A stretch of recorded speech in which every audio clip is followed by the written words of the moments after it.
Kung usapang mainit na merienda, may lalaban na raw sa pares at lugaw. Sa isang mangkok kasi, sama-sama na ang magpapabusog na rekado. Noodles, mainit na sabaw, at malinamnam na wonton. Anyone? Ang wonton noodles na dati pang resto lang, suwak na rin sa bulsa ngayon. Kapag ginawa pang negosyo, hindi lang mainit, kumukulo pa ang kita.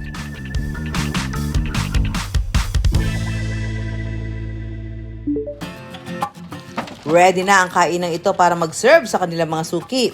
Isa-isang inihanda ang mga sangkap tulad ng noodles, mainit na sabaw ng pinagpakuluan ng baka, mga gulay, pang-toppings na laman ng baka at sauce, at syempre ang wonton. Merienda overload ang atake.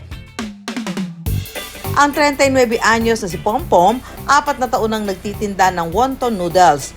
Halos katulad din ito ng nakasanayan nating mami. Pero ang gamit na noodles, egg noodle, nagawa sa harina, mga pampalasa at itlog kaya nagkukulay dilaw at may rich flavor.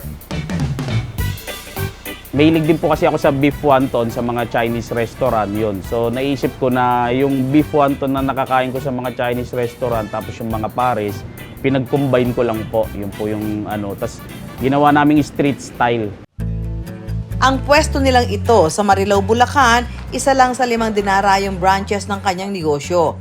Sa isang branch po, nakakaubos po ng 40 kilos na wonton. Minsan po, 40 to 100 kilos po sa isang branch. Same din po nung beef kasi terno sila eh. May sariling supplier si Pompom ng mga sangkap na kanilang ginagamit, kasama na ang bidang wonton. Bestseller nila ang beef wonton noodles na overloaded ng gulay, laman ng baka, espesyal na sauce at wonton.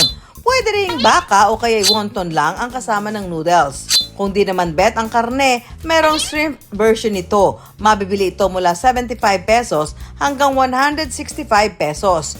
Sakto lang po yung alat niya. Sakto lang po yung timpla. Masarap siya, unique yung taste. Hindi na overpower sa yung iba kasi maalat eh. Pero Saka ito, laki ng serving ng wonton. Ready na ang kainang ito para mag-serve sa kanilang mga suki. Isa-isang inihanda ang mga sangkap tulad ng noodles, mainit na sabaw ng pinagpakuluan ng baka, mga gulay, pang-toppings na laman ng baka at sauce, at syempre ang wonton. Merienda overload ang atake. Masampulan nga rin ang nakakasyalang meriendang yan. Sa mga negosyo, ito na po, titikman natin ang ating beef wonton noodles. Ayan. So, tikman na nga natin kung ano ba ang ipinagmamalaki ng noodles na ito. Para ko nasa Hong Kong. Ang sarap ng ano niya ha, sabaw. Tikman natin itong kanyang noodles. Ito gusto ko sa noodles ganito eh, sa pag yung maliliit.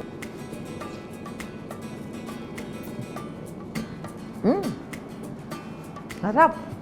So, ito yung wonton. Ito, ang wonton. Masarap yung kanyang wonton, ha? Wala akong itulak kabigin dito, ha? Extrang pera lang daw ang ginamit ni Pompom para makapagsimula ng negosyo. Nagsimula lang po talaga ako sa bahay po, sa puhunang halagang 2,000. Bumili po ako ng giniling, tapos yung mga ingredients niya po, kung ano po yung napapanood ko sa YouTube po, tsaka sa Facebook Reel. Sinunod lang namin binalot, no? Tapos pinost ko sa Facebook group sa lugar namin, sa Bagong Baryo po. Yun. Maraming umorder. So, awa tulong po ng Diyos, yun, nagustuhan din po ng mga umorder.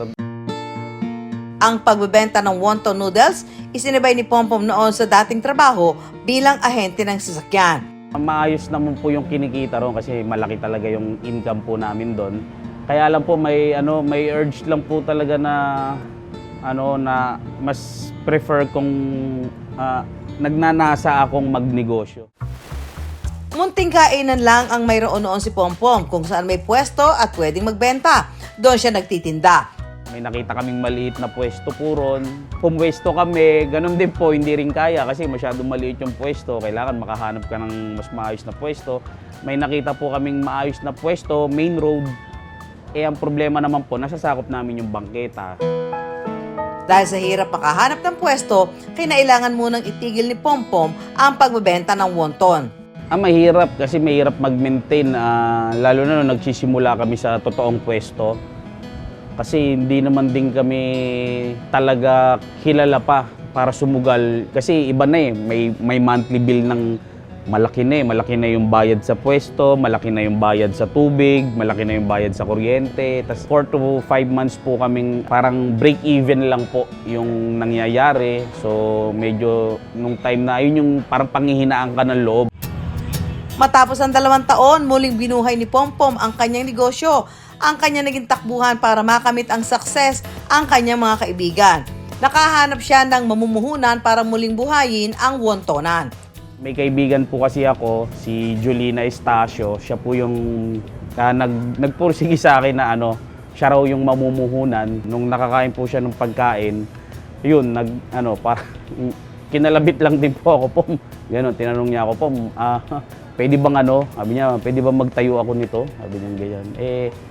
Open naman po ako sa opportunity, yun. Nag-venture uli kami. Yung ibang mga branch, pag may kumakain din po, yun, nagtatanong kung pwede po silang magtayo rin po ng wontonan ni Pompom. Yun, hanggang awa tulong po ng Diyos, yun. Umabot na po rito sa Marilao, Bulacan po. Dahil sa patuloy na pagpatok ng negosyo, mas marami raw nagka-interes para mas palaguin pa ang kanyang business. Sila po yung namumuhunan, ganun po. Tapos ako na po bahalang mag-asikaso kung paano siyang bubuuin. Pati lahat po nung mga ipapamalengke, yung mga nasa menu, yun. Mag-hire din po ng tao, ng mga makakasama. Yun, ako rin po namamahala. Ang partnership na ito ni Pompom at kanyang mga kaibigan ang nagpainit sa kanyang wontonan. Times 10 na rin ang kita ni Pompom bawat branch mula sa 2,000 niyang puhunan. Per branch po, nag-net income naman po siya. Sa ngayon, nakakatulong sa amin na 10 to 20,000 per week. Familiar din sila sa lasa ng beef wonton noodles kasi talaga siya, available lang talaga siya sa mga restaurant na mga medyo pricey po talaga pag sa mga restaurant. Siguro natangkilik po nila nung pagdating sa amin nagawa po namin hindi pricey. Life-changing na po yun. Yung kagustuhan ko lang po na may iba po talaga yung pagsarili nyo po talaga kasi yung negosyo. So kahit na napapagod kayo, hindi nakakapagod kahit na nakakapagod. Alam niyo po yung ganung pakiramdam mo. Yung stress, ang nangyayari, nagiging biyaya po siya. Kung nais din magtayo ng negosyo na kagaya ng wonton ni Pompom, pwedeng kumuha ng recipe ideas online at bigyan ito ng sariling twist. Mula sa payak na pagsisimula ng negosyo, mainit na tinangkilik ang wonton business ni Pompom. Mula sa overload nitong sangkap, nag-uumapaw na rin ang kita.